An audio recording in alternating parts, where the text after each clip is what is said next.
Okay, Sudarshan Sukhani and Mitesh Thakkar now joining us for some technical calls. Good morning, Sudarshan. Once again, a breakout yesterday. I mean, this is a market which is positional traders' delight, right? On day trading, perhaps you could argue, but if you're a positional long, you just had it one way. But once again, the same question: how to approach it afresh? Good morning, Anuj. Actually, for 2 days now, even day traders had it good. Yesterday, the buy was above 17,440, and then the Nifty went 80 points from that threshold. So sometimes it works very well. Now, today is a different day. For 2 days, we have been buying. Today is a day when we want to sell, exit, hopefully, and step aside. So there is no trade for today. It could be a choppy day. Then we have weekly FNO expiry also. The possible trade comes in the Bank Nifty, where the Bank Nifty is pushing against 37,000 resistance for the last 10 days. If it crosses that resistance, it would be a breakout, and then a long position would be justified. I also have options positions which are net bullish. Okay, well, by the way, it's every Thursday that we say today's weekly options expiry come October 15, and we'll be talking about the weekly expiry on Tuesday as well. So this for Fin Nifty, that's going to happen. Mitesh, good morning. How are you approaching the Nifty and the Bank Nifty? Good morning, Anuj. See, I think Nifty yesterday had this breakout which I was waiting for about 17,430. So we have some long positions. Stop loss now trailed to about 17,455. I think still looking at targets of 17,600, 640 zone.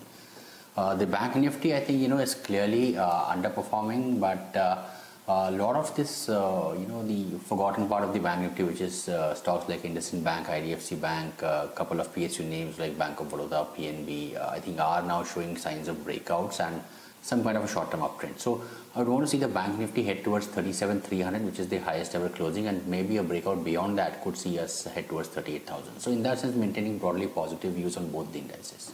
Okay, both the indices positive view, and that explains all buys, Mitesh, and two banking names today. That's right.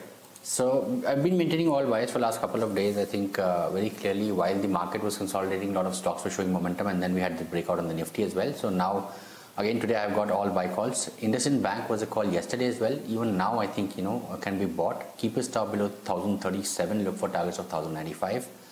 PNB, as I said, a couple of PSU banks are giving reversal. So PNB, Bank of Baroda are on the list. So I've chosen PNB as a buy.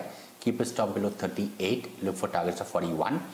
A buy on Tata Chem with a stop at 845 for a target of around 885, and Ashok Leyland is a buy with a stop at 125 for targets of 134. All right. Sudarshan, how about you? What are the stocks that you are looking at this morning? Well, I have only one short sell, that is BPCL. It had two bad days yesterday and day before. So maybe there is a minor correction going on. It's intraday and always focus on the longs. Ashok Leyland is a buy. There was a dip. That dip has probably been bought into. It started a rally again.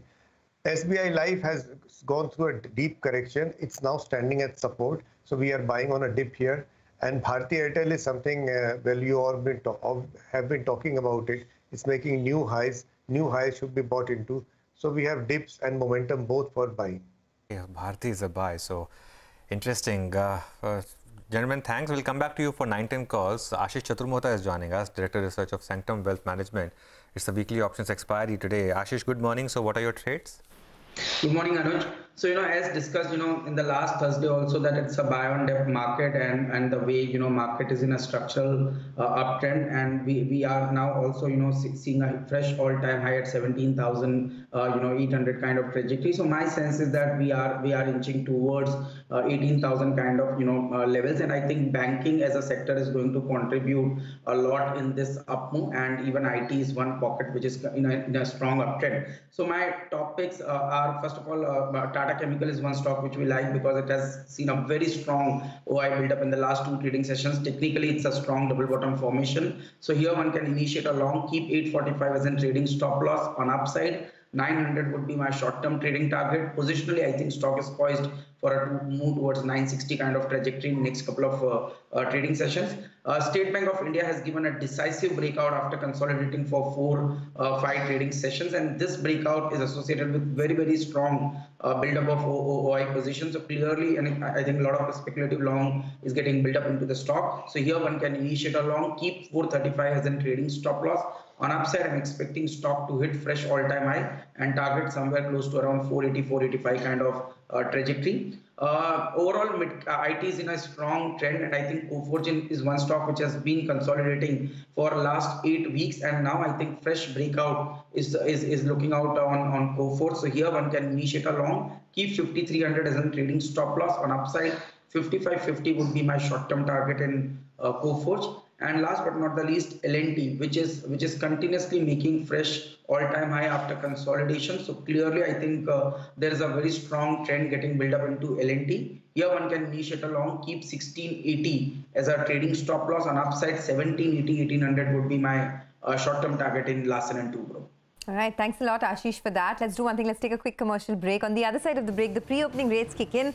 Also, the telecom space continues to be in focus. Sanjay Kapoor, the advisor and ex-CEO of Airtel India and South Asia, and Peter Milliken, the research analyst at Deutsche Bank, will be joining in. Remember, the government has unveiled a relief package for the telecom sector. More on that in a bit.